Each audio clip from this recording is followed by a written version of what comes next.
riders, I should say, from all around Europe, Hungary, the Czech Republic, Germany, Belgium, Spain. This is number 2. This is Enthused for Tegan Paget. In these parts, at least, looking for a first win. And Enthused, multiple winner over hurdles, looks for a first win on the flat in a while. Yeah, he's a strong stayer, isn't he? 7 races over hurdles he's won. He's won 3 on the flat on the turf. 0 from 9 on the all-weather, a bit of a concern. And he was outpaced over a mile and a half at Newbury last week. He does need further, but a slow track might play to his strengths. I can see that. Early Morning Dew, Megan Jordan rides. Won a track and trip handicap actually last October, Early Morning Dew, and generally speaking a reasonable record out here. The headgear changes. Yeah, 9-year-old, he's got 2 course and distance wins. He stopped very quickly over hurdles 18 days ago, but he's back down to a winnable mark on the flat of 67. I think this small field will suit him, Nick, because he's often very slowly away, so he won't have much ground to make up. Number 4, as the bell goes, that is Mr. Nugget. Janina Boyson from Germany takes the ride. Yeah, he's very lightly raced, this horse. He's unraced at 2. He's 1 from 12. He won at Suddle over a mile 3 in February, and he was outpaced in a steady run race at Lingfield 16 days ago. He would have won that day, I felt. I think this will really set up nicely for him. Number 3, Fanchesi, who's never really won as many races as perhaps the ability suggests. 1 from 36 overall. Karen Dietjens rides, a dual Belgian St. Leger winning rider, and she has got experience thinking the track here. Yeah, slightly disappointing, this horse. Only win was over a mile on the all-weather at Lingfield, but that was 3 years ago, Nick. He didn't take to hurdles last time, but he was third the time before at Lingfield. Dropped to a nice mark, but he's pretty inconsistent. Palazzo Persico, cheap pieces go on for the first time. Has won here before? Yeah, I tell you what, pick of the paddock for me. Number 6. Number 6. Persico, yeah. Won twice over course and distance. Last win, first time visor in December off £5 higher. Has been disappointing since, but I returned to that form of scene with a good chance with the cheap pieces on today. Teresa Grabachkova from Czech Republic rides. She's picked up for Gentry Series races all over the world. Number 7 is Apache Canyon for a Spanish rider. A horse who hasn't achieved much since joining Louise Allen. Yeah, won a mile 3 at this level for Michael Wigham last October, but chance if he can reproduce that off a £3 lower mark, but beat 1 horse in 2 runs for Louise Allen so far. Okay, number 5, just a quick look at that horse, Bohemian Breeze. Stamina, no problem. Yeah, strong say. Second last twice over hurdles. Was way too keen last run at Brighton over a mile and a half. I'm interested to see what they'll do tactically. They might make the running with him. He might settle better in front. And number 1, Early Morning Dew. Did we even start that? We did. Let's finish off with Early Morning Dew. That's your selection. Well, it is. That's why I've just hammed it up twice. It's a bit like New York. They named it twice. So good, clearly. Getting a little angsty, and a bit warm between the back legs, but then in truth it's a baking afternoon. Yeah, he's a 9-year-old, and he's still full of it, still enjoys coming racing. As I said, Nick, he can be slowly away out the gates, drawn in stall 2, but I think a smaller field will help because he sometimes has too much ground to make up. But he's off a winnable mark of 67, that's for sure. Good stuff. There you run it. So first race on Ladies' Day. Thanks, chaps. Yes, this is the Gentry World Championship for Lady Riders, handicap for female amateurs, class 5.68, Enthused 13-8 and strong at the top of the market. Early Morning Dew 7-2, Mr. Nuggets is 5-1, Palazzo Persico 13-2, Bohemian Breeze is 7s, 9-1, Francesi, and Apache Canyon is 40-1. 7 going to post as we get back to both Nick and Martin. Thanks very much, Tom. Well backed, Enthused. 11-4 earlier, nowhere near that price now. Enthused, who is currently trading at 13-8 under Tegan Paget, who looks certainly a first winner around here. And you were talking about Enthused records as a hurdler. The ability is certainly no question whatsoever. Looks for a first flat win in a while. Yeah, he's hasn't won a flat for a bit, has he?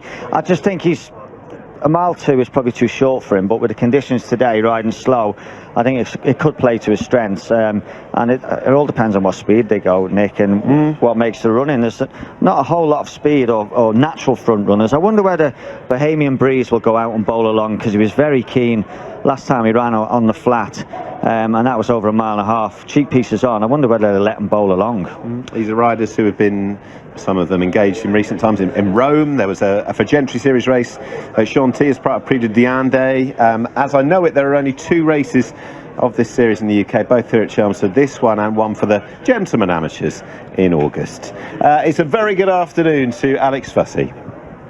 Afternoon, everyone. They're off and racing. Underway in the opener on Ladies' Day. It's the Fagentry World Championship for Lady Riders Handicap.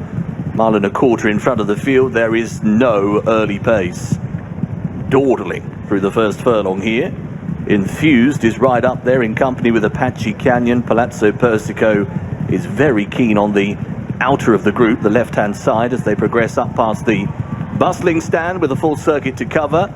Bohemian Breeze not too far from the leaders. Franchesi is in company with that one, and then comes the violet colours of Mr. Nugget. Back marker early on is Early Morning Dew as they continue to dawdle along this home straight and onto the first left-handed turn. Palazzo Persico continues to be very lit up on the outside, having a real hard time. Teresa Grabachikova on board, moving up sides the white and brown of Enthused and Tegan Paget.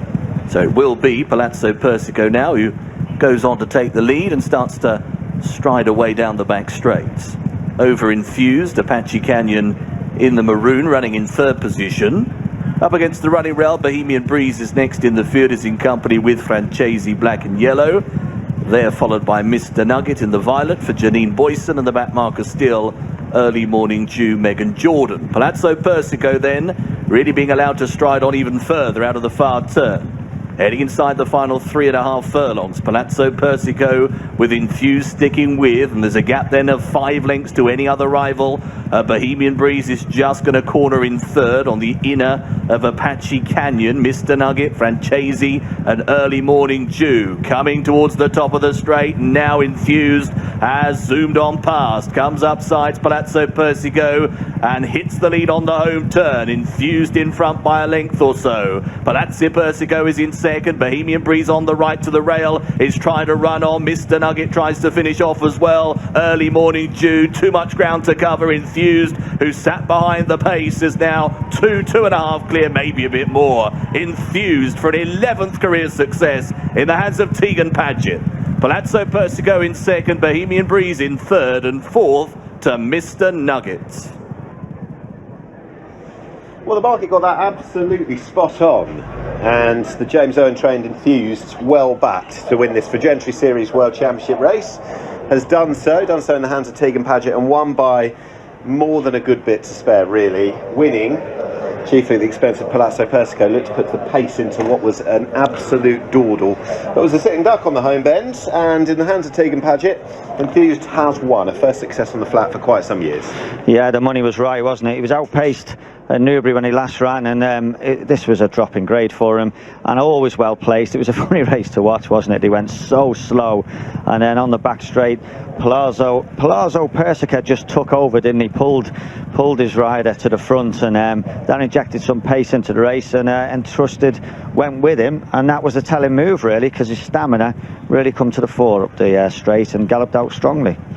James Owen's got 1 or 2 chances still to come on the day. He also runs a couple over at Royal Ascot, notably one in the Hampton Court. Let's go back to the start of the race. As you were saying, at the beginning of the mile and a quarter, it was far from shattering any records around here, such as the way that it was going to be. A number of the jockeys testing themselves on this track for the first time as well. Nobody wanted to go on with things, and the first few stages of this race are almost not worth taking in, really. Well, everyone's looking at each other. I mean, this looks like a shot of them cantering to post, doesn't it? Yeah. Bohemian Breeze on the inside, the grey horse, very keen as he was last time. I'm surprised they didn't let him flow forward.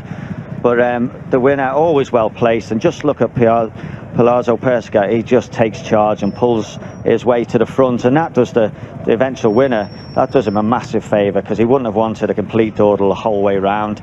He's got a strong stamina, and just look, this horse, he's just pulled his way there, and then them two went a bit clear, and the rest just couldn't go with him then. No, Teresa Grabachikova, sorry, I should say, from the Czech Republic. She sent on her rider, and she is a bit of a veteran in these circles, I believe, having won Fagentry Series races in Hungary, in France, Oman, Germany. She's from the Czech Republic and has ridden in a series race here in the past. So she was no stranger to the setup, and probably just felt that this wasn't right. Yeah, you know, it would have been a race-winning move because, look, she's put some pace into the race and caught all the rest behind apart from the favourite in Trusted, who went with her in second place, and the rest of them are miles behind. I haven't got the exact time through, but I'm just assuming we're going to be looking at something rather almost difficult to really judge the state of the track out there, because today's not really, this first race wasn't really the barometer as to how slow it's riding. If you look at the kickback in behind, you see there's more kickback when the weather's like this. Yeah. And I think it's riding slow. The times, it's a topsy-turvy race because they've gone so steady so early, and then the front two, they just kicked on 4.5 out, and they kept going up the straight, but I'm just hearing it's 10 seconds slower than standard. 2:12.96. The early stages of the race are certainly not going to have helped that whatsoever, so perhaps we just get much more of a gauge from our next race onwards. I think whatever we're looking at, it's going to be quite testing out there. You can't go too quick in front, and equally you can't make ground up from behind. Have we just seen there, that injection of pace caught the rest of the riders in trouble behind, and look, nothing's making ground up from the rear. So for jockeys watching this, they're going to be thinking we need to get a good early position, not go too quick, but equally not give too much ground for your horse to make up.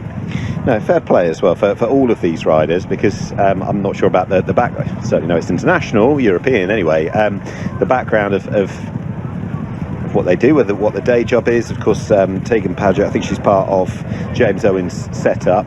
So congratulations to her on this success. But they chase prizes all around Europe, and I know, having spoken to a representative or two from the series earlier, that Chelmsford has been good and accommodating putting these races on, I think, but maybe in the future they'd like to broaden it out.